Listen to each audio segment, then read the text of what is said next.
você que gosta, e tem que gostar mesmo, né, de cuidar da sua saúde, daqui a pouquinho o Dr. Cláudio Basbaum, que é ginecologista, vai estar com a gente. Vamos falar sobre infertilidade e endometriose. Tem muita mulher que tem dificuldade para engravidar, porque tem endometriose. E aí sabe que a dificuldade é grande, mas tem muita mulher que não consegue engravidar e não sabe que tem endometriose. Então daqui a pouquinho o Dr. Cláudio Basbaum vai estar com a gente, tirando suas dúvidas. Hoje a gente vai falar de dois assuntos importantes, que muitas vezes as mulheres não sabem que podem estar literalmente juntos. A infertilidade e a endometriose, né, Dr. Basbaum? Kátia, como querida, vai? Bem-vindo. Melhorou? Ainda rouco, mas eu não vou cantar ainda, então vai tudo bem. Então vai ficar bem. Agora, vamos começar explicando o que é a endometriose, doutor? Bom, a endometriose, ela é uma doença que é representada por tecido endometrial, ou seja, o tecido que vive dentro do útero, que é descamado todos os meses. Ao invés de tudo ser eliminado com o sangue, parte reflui pelas trompas, cai dentro do abdômen e se distribui e tem vida própria. É uma reação inflamatória a uma agressão de um tecido normal. Essa vida própria quer dizer que quando a mulher menstrua pela cavidade uterina normal, sim, ela também menstrua por esses outros pedacinhos dessa cavidade que se espalharam pelo abdômen, né? E que dá um estrago e que pega uma incidência importantíssima na mulher em plena fase reprodutiva. E por isso precisa ser muito bem diagnosticada e em tempo para poder resolver o problema. Infelizmente, uma parcela grande das mulheres que sofrem com endometriose nem tem o diagnóstico feito, né? Sim, demora muito. Eu fiz um levantamento da literatura. É importante a gente estar se atualizando. Dos últimos 10 anos mudaram tantos conceitos, mas a gente vê nos vários países avançados, em nosso meio por volta de 7 a 10 anos de espera, na endometriose profunda, avançada, em geral essas mulheres passaram entre 6 e 8 médicos, até que depois de em torno de 7, 8 anos chegam à conclusão. Em países avançados, 10, 12 e até 20 anos entre os primeiros sintomas e dar o diagnóstico exatamente da doença. Mas veja só, 20 anos é um tempo muito grande. Se a gente está falando de uma mulher que está numa faixa etária, que é uma faixa etária altamente produtiva, vamos dizer, a mulher aos seus 20 e poucos anos, 25, 28 anos. Se ela demora 20 anos para receber o diagnóstico, quando ela receber o diagnóstico, ela vai ter 48. Já está tardio para ela conseguir fazer um tratamento e engravidar. Exato. Né? E temos que ficar atentos, Kátia, às dores que surgem das pacientes sintomáticas jovens. Temos que farejar isso na adolescência. Meninas que têm dores, meninas que têm um quadro de cólica rebelde, né, que comprometem a qualidade, vomitam, faltam trabalho. Eu tenho pacientes que realmente dá dó. E às vezes a gente vê como elas passaram sem a suspeita de que elas eram portadoras disso. Então se começa com 13, 14, 15, começa a ter sintomas, pode chegar aos 30, 30 e poucos, já correram 20 anos. Então, elas já são estéreis, a doença progrediu e aí é que a gente não tem mais quase o que fazer. Temos uns mitos e verdades, vamos ver o primeiro deles, ó. A endometriose pode causar alterações imunológicas. A endometriose, como eu disse, ela não causa alterações imunológicas, mas ela é produto de uma alteração celular, de liberação de substâncias, né? Interleucinas, uma série de outros fatores bioquímicos que vão dar a reação antígeno-anticorpo, ou seja, é uma doença de autoagressão, é um processo inflamatório de autoagressão. A gente vai dizer que as alterações imunológicas vão levar a que essa doença atrapalhe, crie dor e crie infertilidade. Então, é um mito ou uma verdade? É um mito porque, na verdade, a doença ela é imunológica. Ela faz parte de um quadro de moléstias de autoimunidade. Agora, quem tem uma família que tem uma tendência a ter endometriose, essa menina tem que ser assistida de uma forma diferenciada? Sim, há uma frequência, se você tem irmãs, tia, primas, e que a coisa está pegando e elas têm sintoma, o mesmo diagnóstico, a frequência mostra que há essa característica familiar. Ficar atenta. A minha prima, que é 2, 3 anos mais velho, não engravida, tinha muita cólica, a menina começa com um quadro parecido. O que você vai fazer? Vai atrás. Tenta investigar, porque é possível que isso esteja se repetindo. Olha, a gente tem outros mitos e verdades. Vamos ver o próximo, ó. Próximo deles. Tá baixinho, viu, Paloma?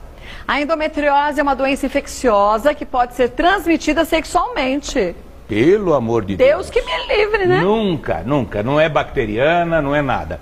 Aliás, é importante dizer, quando a gente usa a expressão inflamatória, tem gente que associa com infecção. Mas infecção e inflamação são coisas distintas, completamente. Né? Se você levar uma pancada, há uma reação local. Sim. Fica vermelho, fica quente, são aqueles sinais inflamatórios, né? Calor, tumor, incha, fica vermelho e tudo mais. Mas não tem bactéria, você levou uma pancada. Então, jamais, não se transmite, não há nenhuma relação com a relação, ou seja, com a vida sexual. Agora, tem que prestar atenção, gente, também no seguinte, nessa intensidade de dores da endometriose. Que as mulheres falam assim, é uma cólica comum. E não é uma cólica comum. Dizem que é uma dor muito mais intensa e espalhada na região abdominal também, né? Afeta estatisticamente um número imenso de mulheres. Está sendo em torno de 10 a 15% das mulheres na população, no período fértil, são acometidas, com o grau de comprometimento de dor que muitas vezes elas não têm. São doenças silenciosas, esses casos merecem. São os piores, né? Porque quando elas podem evoluir, não é? E que criam realmente um quadro de alto comprometimento da qualidade de vida dessas mulheres. Mas você perguntou especificamente, em termos de dor, essas meninas vão sentir dor desde o princípio, ou vai surgir após a adolescência, se agrava após os 20 anos, a doença está evoluindo e cada vez que um foco deste que está espalhado dentro do abdômen, esses focos sofrem, há uma reação inflamatória, eles sangram, eles doem. A natureza, numa tentativa de cura, tenta cicatrizar esses pontos feridos. E esse é o problema maior. E aí tudo cola, põe a trompa para um lado, trompa para o outro, cola o ovário. É a tal da aderência, a aderência. Aí, aderência parece uma coisinha. Não, você tem razão, é sério. É sério porque a aderência, na verdade, é uma lesão que pode ter tecido ativo. Agarra no intestino, agarra na bexiga. E como esse órgão funciona? Meu Deus, vai dar lesão, tem que tirar pedaço. Cúpula vaginal, às vezes eu detecto pacientes que têm na cúpula vaginal um foco de endometriose, infiltra. Elas não têm capacidade de ter contato sexual por espécie alguma. Mesmo porque fica fechada, né? Praticamente, ou dói? Não, é lá em cima, na cúpula. Aqui, ó, Kátia, vou te mostrar. Mas não dói quando tem a relação sexual? Sim. Quer dizer, fica fechado, quer dizer, na hora que... Sim, aqui, quando tem a relação sexual... Aqui essa parte se aqui fecha a cúpula tem uma doença, ou seja, fica um foco no fundo vaginal. Quando ela tem a vida sexual, o que vai acontecer? Bate nisto, bate nos ligamentos aqui e a doença progride. E se olharmos deste lado, você vai ver quem está aqui. Trompa, ovário. E aí a doença progredindo por aqui vai aderir, atrapalhando completamente a capacidade reprodutiva da mulher. Bom, volto que tem tantas coisas, outros mitos e verdades, tantas coisas para a gente falar ainda do endometriose. Se tomar uma aguinha, pode tomar, viu, doutor? Vou tomar uma aguinha. Ah, bom, tá um calor danado aqui. Vamos ver mais um mito ou verdade? Vamos ver, vamos ver o próximo qual é. Tomar um golinho da minha água. É bom porque tá quente. Aqui está top term. Tá mesmo? Ó, o distúrbio pode surgir em qualquer fase da vida. O mito é verdade, doutor? Surge nas meninas, surge nas jovens e não tardiamente. A endometriose é uma doença que começa na adolescência, quando a menina começa a menstruar, as coisas vão evoluindo. Então, quer dizer, obviamente que pode surgir em qualquer idade, então, mas o mais comum... Ela começa precocemente, né? Não vai aparecer endometriose aos 40 anos. É que o diagnóstico é feito aos 40. Aí está, né? Exatamente. O diagnóstico é tardio e é o que leva à complicação. Leva a doença estar avançada e muitas vezes de já estágio, porque a doença endometriótica, ela tem estágios, mínima, leve, moderada e severa. E a gente tem resultados e bons tratamentos separando na classificação. A mínima e a leve têm um comportamento de tratamento diferente da moderada e severa. Então, a doença passa a ser moderada e severa no correr dos anos, não necessariamente todos os casos, mas essa é a tendência, uma doença progressiva, insidiosa e altamente comprometedora dos órgãos da pelve da mulher. Mas acontece na prática de algumas mulheres terem essa progressão da doença mais rapidamente também? Sim. Depende de onde que está comprometido esse foco? Não só de onde, mas na verdade vamos dizer que todo tecido que agride, ele tem a sua própria vitalidade. A doença maligna se comporta muitas vezes assim. A doença endometriótica é um processo inflamatório que quem é portador, e vai aí a mensagem, quem apresenta endometriose vai precisar ser monitorado o resto da vida. Não é assim, tratei, engravidei, fiquei boa e acabou. Mantenha o seu controle. Vocês precisam fazer a monitoragem da doença sempre, procurando de preferência profissionais que saibam manipular a doença endometriótica, que tem características próprias, e de preferência mantenha-se com o seu médico se ele estiver te ajudando.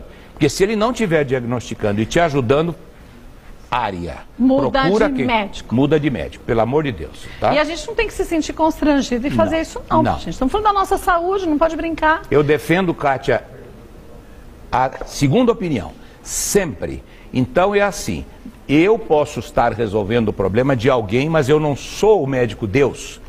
Eu posso conhecer mais do que o meu vizinho.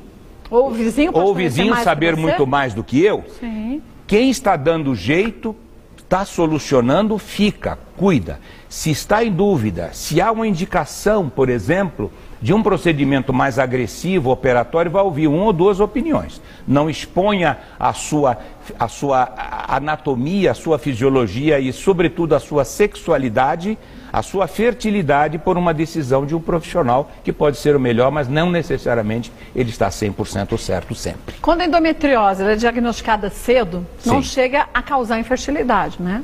Não, a endometriose mínima e leve, os dois primeiros estágios, elas têm um índice de capacidade de gravidez bem maior do que se ela vai moderada e severa. Eu vou te dizer, a severa, com grau de comprometimento profundo, eu posso dizer a você, espontânea 0%. Olha, então quanto antes a gente receber o diagnóstico, melhor, né? A moderada, 1/3 consegue engravidar espontâneo. Se eu fizer um tratamento, se eu fizer uma videolaparoscopia, se eu conseguir reconhecer e eu conseguir deixar, porque remédio na moderada e severa, aliás, é muito importante. Não adianta, não? Não só não adianta, atrasa e retarda, pelo amor de Deus.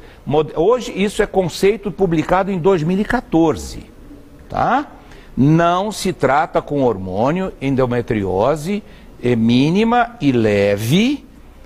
Nas meninas, claro, desculpe, estamos falando de infertilidade. Sim, claro. Se a gente fala em endometriose dor, aí é outra conversa, que hoje nosso papo está aqui, né? Infertilidade e endometriose. Isso. Endometriose dor, nós vamos lançar a mão de todos os recursos para tentar segurar a doença, tratar sintomaticamente e fazer com que essa menina chegue numa certa fase. Minha filha, casa logo e vai ter teu neném.